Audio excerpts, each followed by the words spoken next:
తారాబలం, ఏ నక్షత్రానికి ఏ గ్రహం అధిపతి తెలుసుకోవటం ఎలా, తారాబలం లెక్కగట్టడం ఎలా, సులభంగా చాలా తేలికైన మార్గంలో నేను మీకు చెబుతాను.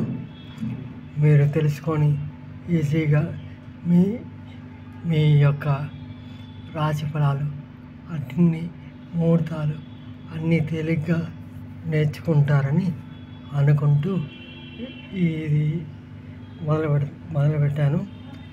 మనం సర్వసాధారణంగా ఏ పని చేసినా కూడా తారాబలం అనుకుంటుంటాం. తారాబలం అంటే ఏంటి?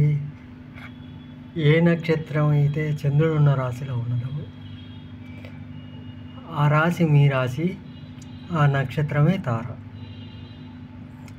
మనకి పంచాంగంలో తారాబలం అనగానే ఈ విధంగా కనబడుతుంది. ఇలా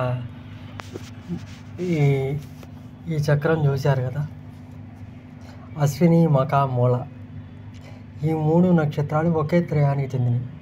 దీని అధిపతి కేతు. అలాగే భరణి, పుబ్బ, పూర్వాషాఢ ఈ 3 నక్షత్రాలు ఒకే త్రయానికి సంబంధించి దానికి అధిపతి శుక్రుడు. అవి పక్కన రాయటం జరిగింది.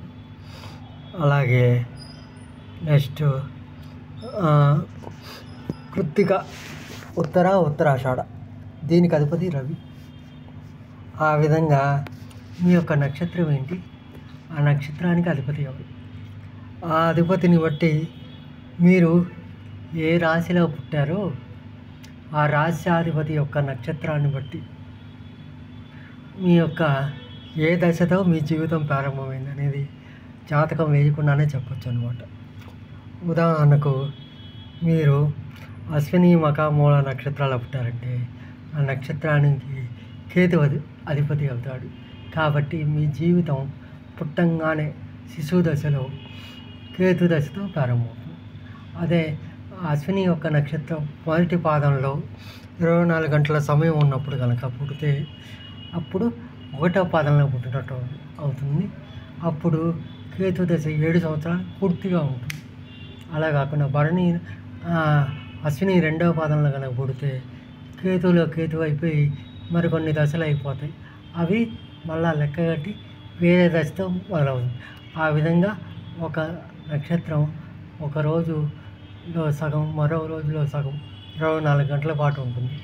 ఈ 24 గంటల నుంచి ఈ 24 గంటల్లో ఏ సమయానికి పుట్టాడో ఆ లగ్నం, ఏ నక్షత్రంలో చంద్రుడు ఉన్నాడు, ఆ రాశిని బట్టి ఆ రాశ్యాధిపతి ఎవరు, అలాగే ఆ నక్షత్రాధిపతి ఎవరు తెలుసుకొని ఆ నక్షత్రాధిపతిని బట్టి మీ యొక్క జాతకం వేస్తారు.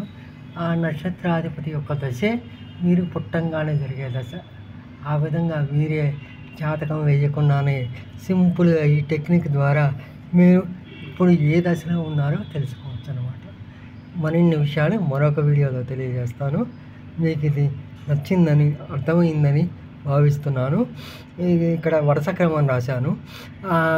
ఆ పంచాంగంలో ఉన్న నక్షత్రానికి నేను రాసిన ఈ గ్రహాలు వరుస క్రమం సరిపోతుందన్నమాట. ఆ విధంగా మీరు చూసుకొని ఫాలో అవుతారని తెలియజేస్తున్నాను. భాగవతుల వీడియోస్ డివోషనల్ ఛానల్ని సబ్స్క్రైబ్ చేయండి. నమస్తే.